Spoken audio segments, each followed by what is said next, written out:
اللہ فرماتے ہیں واقع کب ہوگا یہ تو میں نہیں بتاؤں گا، میرا اصول ہی نہیں ہے کہ میں قیامت کا علم بتا دوں، لیکن اتنی بات ہے للکافرین لیس لہ دافع، جو بھی اللہ کا منکر ہے، اللہ کو نہیں مانتا، اللہ کے حکام کو فالو نہیں کرتا، جب وہ عذاب آئے گا تو دنیا کی کوئی طاقت اس عذاب سے ان کو بچا نہیں سکے گی۔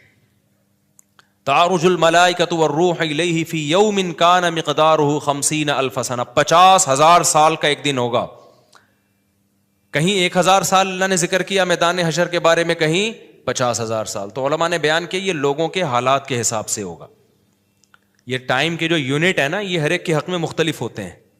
دیکھو جب ہم پیدا ہوئے تو ہم کائنات کو بننے کے اربوں سال کے بعد پیدا ہوئے ہوں گے نا، تو کیا ہمیں انتظار کرنا پڑا؟ بولو نا کیا ہو گیا؟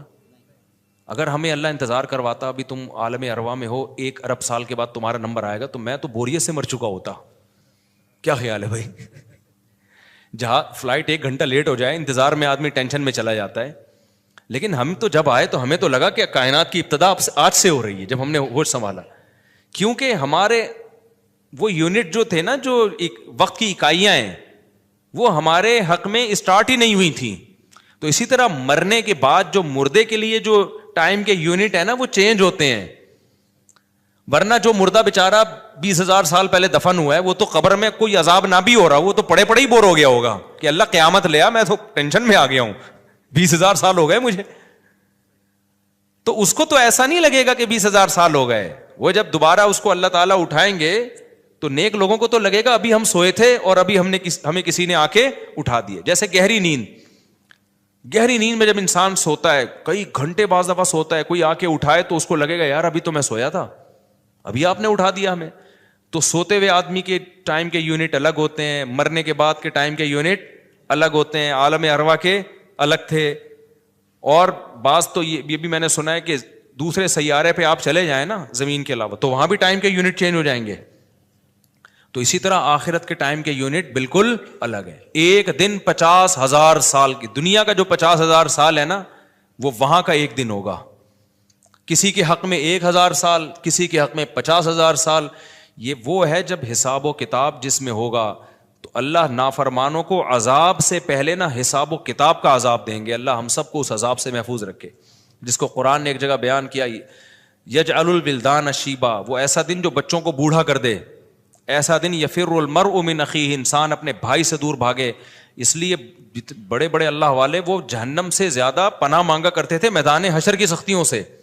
جہنم تو اس سے زیادہ سخت ہے، لیکن میدان حشر کوئی کم چیز نہیں ہے، وہ کوئی کم عذاب نہیں ہے۔ تو اللہ فرماتے ہیں کہ 50,000 سال کے برابر ایک دن ہوگا۔ فاصبر صبرا جمیلا انہم یرونہ بعیدا، جب مشرک بار بار کہتے بھائی چھوڑو، ابھی لے آؤ نا، ابھی لے آؤ، تو نبی صلی اللہ علیہ وسلم کو پریشانی ہوتی کہ بھئی اللہ وقت بتاتا کیوں نہیں ہے، بتا دے تاکہ میری جان چھوڑیں یہ لوگ۔ تو اللہ نے پیغمبر صلی اللہ علیہ وسلم کو تسلی دی، فاصبر صبرا جمیلا، اے نبی آپ صبر جمیل کریں۔ صبر جمیل وہ صبر ہے جس میں ذرا بھی شکایت نہ ہو۔ انہم یرونہ بعیدا، اے نبی یہ لوگ سمجھتے ہیں اس کے آنے میں بہت ٹائم ہے، لاکھوں کروڑوں سال ہیں، ونراہ قریبا، جبکہ ہم دیکھ رہے ہیں بس آنے والی ہے۔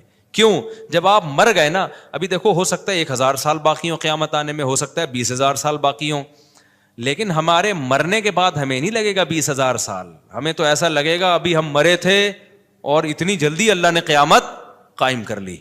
تو ہمیں تو اپنی موت کے حساب سے چلنا ہے بھائی، ہمیں کیا پتا کہ ہمیں کیا کرنا ہے اس سے کہ 50,000 سال بعد قیامت آئے یا 1 کروڑ سال بعد آئے۔ جب ہم مر گئے تو ہماری قیامت واقع ہو گئی ہے، ٹائم کے یونٹ ہمارے حق میں چینج ہو جائیں گے۔ تو اس لیے اللہ کہتے ہیں انہم یرونہ بعیدا، اے نبی یہ سمجھتے ہیں بہت بعد میں آئے گی قیامت، ونراہ قریبا، ہم تو دیکھ رہے ہیں کب ہے، بالکل قریب ہے، کوئی زیادہ ٹائم نہیں ہے۔ یوم تکون السماء کالمہل، اللہ فرماتے ہیں جس دن آسمان تیل کی تلچھٹ کی طرح ہو جائے گا، ایسے پگھل جائے گا آسمان۔ اتنی بڑی تباہی آنے والی ہے اس کائنات پہ، جس پہ ہم فخر کر رہے ہیں، اس یہاں کے شاپنگ سینٹروں پہ فخر کر رہے ہیں۔ میں بھی ایک پروگرام میں گیا نا اسلام آباد میں، بڑا زبردست پروگرام تھا، بڑے بڑے تاجر آئے ہوئے تھے، تھوڑا سا موٹیویٹ کرنا تھا لوگوں کو تاکہ پیسہ کمائیں۔ تو یہ تو اچھی بات ہے، اسلام تو آپ کو بزنس کا پیسہ کمانے کا حکم دیتا ہے تاکہ ہم بھکاری پن سے نکلیں۔ بھکاری پن کو تو پسند نہیں کیا گیا نا. ایک شخص بھیک مانگتا ہے, نبی نے اس کو پسند نہیں کیا, تو پوری قوم, پورا کنٹری بھکاری بن کے IMF کے سامنے کشکول لے کے کھڑا ہوا ہو, تو ہمارے نبی اس کو پسند کریں گے کہ کوئی مسلمان قوم ہو اور قومی سطح پہ بھکاری بن چکی ہو؟ تو یہ علماء کی ذمہ داری ہے لوگوں کو پیسہ کمانے کی ترغیب دیں, بزنس کی طرف لے کر آئیں, یہ مذہبی ذمہ داری ہے. تو میرا اس میں کوئی کمیشن نہیں تھا, میں گیا, میں نے تقریر کی, لیکن ایک چیز کا مجھے اندازہ ہوا کہ یار ایک چیز یہاں پیدا ہو رہی ہے, پیسہ کمانے کے ساتھ پیسے کی محبت بھی آ رہی ہے. تو مجھے خیال ہوا میں اپنی اسپیچ میں ایک بات کہوں کہ آپ یہاں آئے ہیں, سارے ارب پتی کروڑ پتی تاجر ہیں, سب اپنے اپنے تجربے شیئر کر رہے ہیں کہ میں یہ کرتا تھا, آج میں نے اتنے روپے کما لیے, میں یہ کرتا, تاکہ لوگوں کو موٹیویشن ملے. اچھی بات ہے, بہت اچھا پروگرام تھا. تو مجھے خیال ہوا کہ ایک بات میں کہوں کہ ضرور, لیکن ایک چکر نا ہفتے میں ایک دفعہ قبرستان کا ضرور لگایا کرو, تاکہ نیتیں ٹھیک ہو جائیں پیسہ کمانے سے. ایسا نہ ہو یہ پیسہ قارون بنا دے آپ کو. تو ایک دفعہ ایسا کیا کرو, جیسے یہ پروگرام ہو رہا ہے بڑا زبردست, لوگ آ رہے ہیں, ایوارڈ مل رہے ہیں, اور تو یہاں سے نکل کے, لیکن میں نے کہا نہیں, میں نے کہا یہ ان کے مینٹل لیول سے نا اوپر کی چیز, ہر چیز ہر جگہ کہنے کی نہیں ہوتی. یہ کہیں گے مفتی صاحب رنگ میں بھنگ ڈال کے چلے گئے, اچھا بلا ہم دیکھ رہے تھے اتنے کروڑ پتی لوگوں کو سن کے, ہمیں بھی خواب آ رہے تھے کل ہمارے پاس لینڈ کروزر ہوگی, 4 شادیاں ہوں گی, اب پیسہ ہوگا زبردست, یہاں جائیں گے وہاں جائیں گے. یہ مولوی نے آ کے یہاں بھی کیا کر دیا, قبرستان کی باتیں شروع کر دیں. تو وہ مناسب نہیں تھا, لیکن دل چاہ رہا تھا کہ میں ان سے کہوں اگلا پروگرام وہ بول دوں گا کہ بہت زبردست پیسہ کمائیں, ایک دفعہ جا کے قبر میں جو آپ سے پہلا کما کے چلے گئے ہیں نا پہلے کما کے, یہ یوٹیوبرز تو یہاں آ رہے ہیں اپنا ایکسپیرینس شیئر کر رہے ہیں, میں ایسا کانٹینٹ بناتا ہوں اور میں ایسے محنت کرتا ہوں. اچھی بات ہے, مجھے بڑی خوشی ہو رہی تھی, تھوڑی سی امیدیں ہوئیں کہ شاید پاکستان اب شاید اچھی سمت میں جانا شروع ہو جائے. تو مجھے ان پہ وہ کوئی نہیں, وہ تو بہت اچھا کر رہے تھے, بلکہ یہ تو ایک ظرف کے بڑے ہونے کی بات ہے کہ آپ بتائیں کہ میں نے پیسہ ایسا کمایا, ورنہ لوگ بتاتے ہیں کہاں ہیں. مجھے ان یوٹیوبرز میں خوشی ہو رہی تھی, وہ بتا رہے تھے ہم نے یہ کانٹینٹ بنایا, ہم نے ایسے چینل بنایا, اتنے پیسے کمائے. تو اچھی بات ہے, شیئر کرو یار, تاکہ لوگوں کی غربت ختم ہو, وہ بھی کریں یہ کام. لیکن ساتھ ساتھ ایک بات, یہ پیسہ آپ کو سلیمان علیہ السلام جیسا بھی بنا سکتا ہے, اور قارون اور فرعون جیسا بھی, ابو بکر عثمان جیسا بھی بنا سکتا ہے, اور ابو جہل جیسا بھی بنا سکتا ہے. کیا خیال ہے, یہ سارے پیسے والے لوگ تھے نا. تو آپ پیسہ کما کے سلیمان علیہ السلام جیسے شکر گزار بن جاؤ, عثمان ابن عفان جیسے غنی بن جاؤ, عبد الرحمن بن عوف جیسے بن جاؤ. اس کے لیے ضروری ہے کہ ہفتے میں ایک دفعہ قبرستان کا وزٹ اپنے خرچے پہ کر لیا کریں, اور ایسے ہی نہیں گزرتے ہوئے, وہاں جا کے کھڑے ہو کے قبروں پہ دیکھا کریں کہ میں جتنا بھی بڑا بن جاؤں, میرے یوٹیوب پہ چینل پہ 10 ملین بھی سبسکرائبر آ جائیں, لیٹنا میں نے کہا ہے تھوڑے دنوں میں جا کے بھائی اس قبر کے اندر. لہذا اس پیسے سے میں اس قبر کی تیاری کر لوں تو فائدہ ہے, اور اگر یہ لینڈ کروزر ہی میرا مقصد ہے اور میرا مقصد عیاشی ہی ہے اور شو مارنا ہی ہے, تو بھائی پھر یہ تو قارون نے آپ سے زیادہ کما لیا, ان خزانوں کے ساتھ یہ زمین میں دھسا ہے. وہ سمجھتے ہو کہ نہیں سمجھتے ہو؟ تو تھوڑا سا کبھی کبھار جب بڑے بڑے پروگراموں میں جایا کرو تو تھوڑا سا قبرستان میں, ہمیں تو اللہ نے سہولت دی ہے, بہت خطرناک قبرستان ہے یہ جو ہے نا, کیونکہ گورنمنٹ نے لائٹیں کہیں بھی نہیں لگائیں, تو یہاں تو 2-4 لائٹیں تھیں, چرسیوں نے چوری کر لی, اب اندھیرا ہوتا ہے اس میں, اس سے بڑا فائدہ ہوتا ہے. اور جن بھوت بھی لوگوں کو نظر ہوتے نہیں ہیں جن یہاں پر, لیکن لوگوں کو نظر آ رہے ہوتے ہیں, ڈرے ہوئے جا رہے ہوتے ہیں نا. سرکٹا ایک دن نظر آیا کسی کو, بعد میں پتا چلا وہ کمبخت, وہ نہیں سویٹر نا یہاں تک اس نے کیا ہوا تھا, سر ہی نہیں تھا اس کا, سویٹر یوں کر کے نا قبرستان پہ بیٹھا رہتا تھا, لوگ بھاگ جاتے تھے, بس سرکٹا آیا ہوا یہاں پہ, ٹھیک ہے نا. تو آپ یہ جو ہمیں اللہ نے بڑی سہولت دی ہے, کبھی کبھار ایسا کیا کرو, یہاں چلے جاؤ. رات کے وقت جاؤ گے تو جیسے آپ نے انرجی اپنی خرچ کرنی ہے نا, تو کہتے ہیں ڈاکٹر 1 گھنٹے کی واکنگ سے 15 منٹ کی جاگنگ بہتر ہے. 15 منٹ کی جاگنگ میں اتنی انرجی لگ جائے گی جو 1 گھنٹے کی واکنگ میں نہیں ہوگی. تو دن میں قبرستان 100 دفعہ جانے سے بہتر ہے رات میں 2:30 بجے 1 دفعہ چلے جاؤ. بس رات میں 2:30 بجے 1 دفعہ چلے جاؤ, اور وہاں جا کے بیٹھو, بیٹا آنا کہاں ہے, یہی آنا ہے. اور یہ جو لیٹے ہوئے ہیں نا, یہ سارے غریب نہیں تھے, ٹھیک ہے نا. ان میں بہت سارے کروڑ پتی تھے, ارب پتی تھے, 4 شادیوں والے بھی تھے, 1 والی بھی تھے, اور بچوں والے بھی تھے, بغیر بچوں والے بھی تھے, جوان بھی تھے, بڈھے بھی تھے, 30 سال کے بھی تھے, 15 سال کے بھی تھے, 6 مہینے کے بچے بھی تھے. کیا نظر آ رہے ہوں گے قبریں, جا کے دیکھو. کل ہوس اس طرح سے ترغیب دیتی تھی مجھے, وہ ایک شاعر نے بڑا شعر کہا ہے کہ مجھے ہوس جو ہے نا وہ ترغیب دیتی تھی. ہوس نہیں ہوتی پیسوں کی دولت کی, کہ یہ سکندر ہے, ہاں وہ کہ جو ہے نا, مجھے پورا شعر یاد نہیں, 20 سال ہو گئے سنے ہوئے اس کو, اس کا خلاصہ بتا رہا ہوں کہ ہوس مجھے ترغیب دیتی تھی کہ بھائی پیسہ کماؤ, پھر یہ عیاشی اور اتنی عزت اور ایسا کچھ ہوگا اور بڑے مزے ہوں گے نا, اور نائٹ کلب جائیں گے, شرابیں پئیں گے اور یہ کچھ کریں گے. کہہ رہے ہیں ایک دن کیا ہوا, مجھے جو ہے قبرستان سے میرا گزرنا ہوا, تو مجھے جو ہے نا میری ہوس نے جو ہے نا مجھے 2-4 قبریں دکھائیں اور کہا یہ سکندر ہے, یہ دارا ہے, یہ کیکاؤس ہے. یہ سکندر اعظم کی قبر ہے, لاکھوں باندیاں تھیں اس کے پاس. آپ تو 2-4 گرل فرینڈ پہ فخر کر رہے ہو, گرل فرینڈ نہیں لاکھوں باندیاں. گرل فرینڈ آپ کے تابع نہیں ہوتی, باندی تو جیسے آپ بولو گے بھائی جو کام آپ اس کے ذمہ لگاؤ گے وہ بھاگ نہیں سکتی, نوکر ہے آپ کی. تو اتنی بڑی بڑی دنیا انہوں نے روئے زمین پہ حکومتیں کی ہیں. آج خبروں کے اندر یہ دارا ہے, یہ کیکاؤس ہے, یہ سکندر اعظم ہے. بڑے بڑے بادشاہوں کی خبریں آپ کو نظر آئیں گی پڑے ہوئے اندر. اب نئے زمانے میں شعر کو ہم یوں چینج کر دیں گے, یہ 10 ملین والا ہے سبسکرائبر تھے, یہ 20 ملین والا, یہ 50 ملین والا. ایک ایک کلپ بعض ایسے مشہور ہو جاتے ہیں, کھجا بھی رہے ہوں گے نا, بس یہ اپنی کھجانے کی ویڈیو ڈال دیں یوٹیوب پہ, لاکھوں روپے کما لیتے ہیں بیٹھے بیٹھے. وہ بعض ایسے مشہور ہو گئے, کچھ بھی نہیں کرے نا, بس وہ کہیں کہ ناڑا باندھتے ہوئے دکھا دیں, ایک میں ناڑا باندھ رہا ہوں, میں ناڑا ایسے ٹائٹ کرتا ہوں, زار بند ایسے ٹائٹ کرتا. اتنے مشہور ہو گئے ہیں وہ, بس لوگ دیکھنا چاہتے ہیں. لوگ پتہ نہیں کیا ہو گیا اب اللہ جانے. وقار زکا نے کل ایک بڑی اچھی ویڈیو وائرل کی ہے یوٹیوبرز کے بارے میں, کہ اب میں وہ یوٹیوبرز کی وہ ویڈیو پہ جو اس نے کمنٹس کیا وہ تو نہیں بتاؤں گا, کیونکہ اس پھر وہ اس کا نام لینا کسی کا ٹھیک نہیں ہے. اس نے کہا یار یہ عجیب ولاگر عجیب ٹائپ کے آ رہے ہیں, کچھ بھی کر لو, کچھ بھی کر لو, ملینز ایک ایک دن میں 1-1 ملین ان کے ویورز ہو جاتے ہیں. تو انہوں نے کہا یہ ان ولاگرز کا قصور نہیں, یہ قوم کا قصور ہے. اس نے بڑی اچھی بات کی, اس نے کہا یہ قوم کدھر کو جا رہی ہے بھائی, واش روم میں بیٹھا ہوا بندہ دکھا رہا ہے, دیکھیں آدھا اوپر والا دکھا رہا ہے.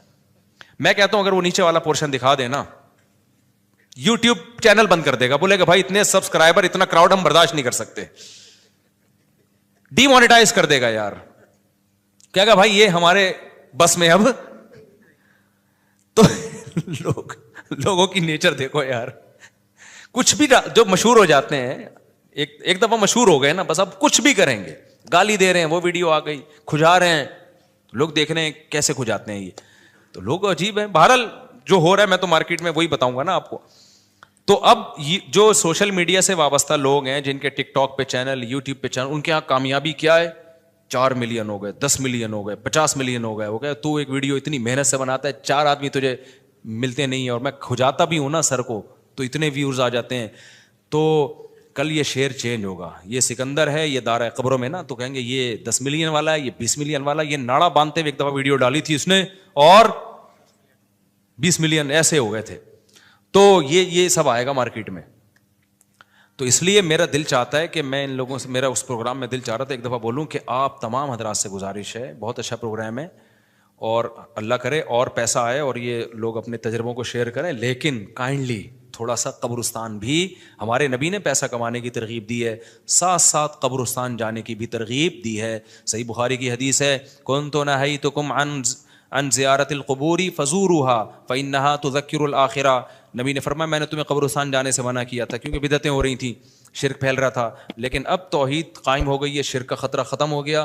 فرمایا فزوروها, قبرستان جایا کرو, کیونکہ اس سے آخرت یاد رہتی ہے انسان کو, اپنی اوقات میں رہتا ہے, اپنی اوقات سے باہر نکلنے کی کوشش نہیں کرتا. تو اللہ میاں بھی فرما رہے ہیں تم اس کو بہت دور سمجھ رہے ہو, ہم سمجھ رہے ہیں بہت قریب ہے. اور یہ جتنی رنگینیاں اس کائنات کی نظر آ رہی ہیں نا, یہ سب ٹوٹ پھوٹ کے مٹی ہونے والی ہیں, برابر ہونے والی ہیں. تو یوم تکون السماء کالمہل وتکون الجبال کالعہن. اتنے بڑے بڑے پہاڑ اللہ کہتے ہیں روئی کی گالوں کی طرح اڑیں گے. آپ سبسکرائبر کو لے کے بیٹھے ہوئے ہو, یہ بڑے بڑے پہاڑ جو ہل نہیں سکتے نا, یہ روئی کی گالوں کی طرح اڑ رہے ہوں. وتکون الجبال کالعہن ولا یسأل حمیم حمیما. جگری دوست بھی کسی دوست کو نہیں پوچھے گا. تو اگلے ہفتے انشاءاللہ یہاں سے میں آگے سے شروع کروں گا تاکہ یہ صورت ہماری ختم بھی ہو. اللہ تعالی ہمیں موت سے پہلے نا تیاری کی توفیق عطا فرما دے. دنیا کماؤ ضرور بھائی, اتنا فری نہ کراؤ جتنا ہم دنیا کو فری کرا رہے ہیں, اتنا کراؤ جتنا یہاں پر رہنا ہے. اللہ تعالیٰ سمجھنے کی عمل کی توفیق عطا فرمائے. سنتوں کے بعد انشاءاللہ نماز کے بعد نا تو تھوڑی دیر سوال جواب کا سلسلہ ہوگا, جو بیٹھنا چاہیں بیٹھ سکتے ہیں. میری عمر 30 سال ہے. 1 سال پہلے میں نے عمرہ بھی کیا. میں اپنی پوری زندگی میں نماز قرآن کے قریب نہیں ہوا, لیکن گزشتہ 5 ماہ سے میں نے کوئی نماز نہیں چھوڑی. ماشاءاللہ ماشاءاللہ. کیا مجھے لازمی اپنی پچھلی فرض نمازیں ادا کرنی ہوں گی؟ ارسلان صاحب جی ادا کرنی ہوں گی, لیکن ایسا نہ ہو کہ پچھلی کے چکر میں اب اگلی بھی چھوڑنا شروع کر دیں, زیادہ ٹینشن لے لیں. فی الحال آپ اپنے آپ کو اس کا عادی بنا دیں, لیکن 6 مہینے سے تو عادت پڑ گئی ہے آپ کی, 5 ماہ سے ماشاءاللہ نماز نہیں چھوٹی, تو زیادہ ٹینشن نہ لیں اس کی. لیکن یہ کہ شرعی مسئلہ تو چینج نہیں ہو سکتا, تو اس میں فجر کے ساتھ 2 رکعت فرض فجر کے پڑھ لیے, ظہر کے ساتھ 4 پڑھ لیے, عصر کے ساتھ 4 اور پڑھ لیے, مغرب کے ساتھ پچھلی مغرب کے, عشاء کے ساتھ. اور ہمارے نزدیک وطر بھی چونکہ واجب ہیں, نبی صلی اللہ علیہ وسلم کی اس بارے میں صحیح حدیث موجود ہیں, تو وطر کی بھی قضا کرنی چاہیے. تو ایک دن میں کم سے کم 1 دن کی نمازیں پڑھ لیں آپ, تو اللہ نے چاہا تو انشاءاللہ یہ پوری ہو جائیں گی. مفتی صاحب کراچی کا اجتماع 25 جنوری کو ہے اور یہ بات پکی ہے, جمعرات مدنی مسجد میں بھی اعلان ہو چکا ہے. آپ اجتماع میں ضرور آئیں انشاءاللہ. صلو علی الحبیب. میرے بھائی چپل مدرسے میں 3 مہینے, کیا لکھا ہے یار, جیل مدرسہ میں, یہ کدھر ہے جیل مدرسہ؟ جیل مدرسہ میں 3 مہینے, جیل کو چپل لکھا ہوا ہے, مہینے رہ کر آیا. آپ سے دعا کی درخواست ہے, دل سے دعا ہے جی. موجودہ حالات میں پتہ نہیں کس چیز کی دعا منگوا رہے ہیں, مجھے سمجھ میں نہیں آ رہا. بہرحال جو بھی ہے